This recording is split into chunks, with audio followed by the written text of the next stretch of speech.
سیدنا ابو سعید خدری رضی اللہ عنہ کی روایت سنیے، فرماتے ہیں قال موسیٰ یا ربی علمنی شیئا، موسیٰ علیہ السلام نے کہا اللہ مجھے کوئی چیز سکھا دے، کوئی ذکر بتا دے، کچھ یاد کرا دے، تجھے مانتا رہوں، ادعوک بہ، پکارتا رہوں تجھے، تیرا ذکر کرتا رہوں۔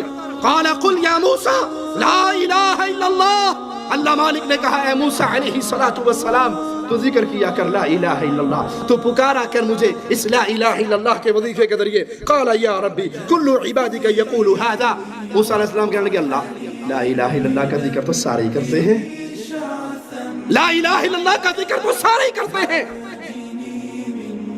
قال قل لا الہ الا اللہ، اللہ نے پھر کہا کہو لا الہ الا اللہ۔ قال انما اريد شيئا تخصصني به، مجھے کوئی خاص کوئی اسپیشل چیز دے دے جو خاص میرے لیے ہو، جس کے ذریعے میں تجھے پکارتا رہوں، تیرا ذکر کرتا رہوں۔ مولا جواب میں کیا فرماتا ہے، غور سے سنیے۔ قال یا موسیٰ لو ان السماوات السبع والارضین السبع فی کفہ، اے موسیٰ علیہ السلام لا الہ الا اللہ کو پہچاننا ہے، اگر 7 آسمان 7 زمینیں ایک پلڑے میں رکھ دی جائے، 7 زمینوں کے رہنے والے 7 آسمانوں کی مخلوق دوسری روایت میں ایک پلڑے میں رکھ دی جائے، وَلَا إِلَٰهَ إِلَّا اللَّهُ فِي كِفَّةٍ، اور دوسرے پلڑے میں صرف لا الہ الا اللہ رکھ دیا جائے، ایک پلڑے میں 7 آسمان۔ پیارے نبی فرماتے ہیں ایک آسمان کی موٹائی 500 سال کی مسافت، ایک آسمان سے دوسرے آسمان تک کی مسافت 500 سال کے برابر۔ آسمان میں اللہ کے ملائکہ اتنی کثرت سے اللہ کے فرشتے ہیں کہ اللہ کے گھر کا طواف کرتے ہیں، 70,000 فرشتہ روز طواف کرتا ہے، جو ایک دفعہ کر لیتا ہے دوبارہ اس کی باری نہیں آنی۔ آسمان چیختا ہے، اور حق ہے آسمان کا چیخے، کیونکہ آسمان پہ 4 انگلی کی جگہ بھی ایسی نہیں ہے جہاں پہ اللہ کا کوئی فرشتہ سجدے اور رکوع کی حالت میں اللہ کی تسبیح بیان نہ کر رہا ہو۔ اتنی بڑی مخلوق اللہ کے ملائکہ کی، پیارے نبی فرماتے ہیں میں نے جبرائیل کو دیکھا، اس کے پروں کو گنا، 600 پر تھے جبرائیل کے، میں نے جبرائیل کو پھر کسی موقع پہ دیکھا، آسمان نظر نہیں آ رہا تھا، جبرائیل کے پروں میں سے صرف 2 پر کھلے ہوئے تھے۔ آسمان 7 آسمان کی مخلوق، زمینیں 7 زمینوں کی مخلوق، سمندر، ہوا، پہاڑ، دریا، جنات، انسان، درندے، چرندے ایک پلڑے میں رکھ دیا جائے، لا الہ الا اللہ لا الہ الا اللہ لا الہ الا اللہ ایک پلڑے میں رکھ دیا جائے، وزن کیا جائے، سارے آسمان و زمین ہلکے ہوں گے، لا الہ الا اللہ بھاری ہوگا۔ ہماری یہ دعوت کیوں ہے لوگوں؟ یہ کنجی ہے جنت میں جانے کی، لوگوں عقیدے کی اصلاح جنت کا سب سے بڑا دروازہ ہے، توحید سمجھ آئے گی تو جنت ملے گی۔ موسیٰ علیہ السلام کو لا الہ الا اللہ کی عظمت بتانے کے لیے مولا نے کتنی پیاری مثال دی۔ یہاں یہ یاد رکھیے، یہاں لا الہ الا اللہ پڑھنے سے مراد اس کو سمجھ کے یقین کے ساتھ پڑھنا ہے، خالی تسبیح پھیرنے کا فائدہ، خالی رٹے مارنے کا فائدہ۔ لا الہ الا اللہ بھی کہتے رہو، یا علی مدد بھی کہتے رہو، یا لا الہ الا اللہ بھی کہتے رہو، یا رسول اللہ مدد بھی کہتے رہو، لا الہ الا اللہ بھی کہتے رہو، ہاتھ میں تعویذ اور من کے امام سامن بھی باندھتے رہو، لا الہ الا اللہ بھی پڑھتے رہو، کوٹھی پہ کالی ہنڈیا بھی رکھتے رہو، لا الہ الا اللہ بھی پڑھتے رہو، ٹوڑی گاڑی کے آگے جوتی بھی باندھتے رہو، لا الہ الا اللہ بھی پڑھتے رہو، بھینس کے گلے کے اندر ٹل بھی باندھتے رہو، لا الہ الا اللہ بھی پڑھتے رہو، بابے دھنکے کے ڈنڈے کھاتے رہو، لا الہ الا اللہ پڑھتے رہو، طوطے شاہ کا نمک چاٹتے رہو، تو اس لا الہ الا اللہ کا کوئی فائدہ ہو سکتا؟ یہ لا الہ الا اللہ زبان کے رٹے نہیں ہیں، یہ ایمان ہے، یہ عقیدہ ہے، یہ پکار ہے، یہ آواز ہے۔ میرے اگر گھر میں بچہ نہیں ہوا، شادی ہوئے 10 سال بھی گزر گئے، کہنے والوں نے کہا فلاں بابے کی نظر چڑھا دے، فلاں پیر کے گیڑے مار دے، فلاں بابا ابن شاہ کے گھر کا گیڑا مارا، لا الہ الا اللہ آواز لگاتا ہے، ساری عمر بغیر اولاد کے رہنا، لا وارث مر جانا قبول ہے، رب کا در چھوڑ کے مردوں کے در پہ جھکنا قبول۔ یہ ہے لا الہ الا اللہ، یہ عقیدہ ہے، یہ جماعت ہے، یہ منہج ہے، یہ تحریک ہے۔ یہ اللہ کے علاوہ کسی کی عبادت کرنے کے لیے تیار نہیں ہوتا، وگرنہ تو لا الہ الا اللہ کی تسبیح کرنے والے تھوڑے ہیں۔ انڈیا پاکستان میں نماز ختم ہونے کے بعد سب سے زیادہ زور سے اسی کی بات آتی ہے نا، پھر ترقی کرتے کرتے لوگوں نے کہا یہ لمبا ہے لا الہ الا اللہ، وہ مختصر کرنے لگے الا اللہ الا اللہ الا اللہ، لا الہ الا اللہ پارٹی الگ ہوگی، الا اللہ والی الگ ہوگی، الگ الگ دونوں کا ذکر ہو رہا ہے۔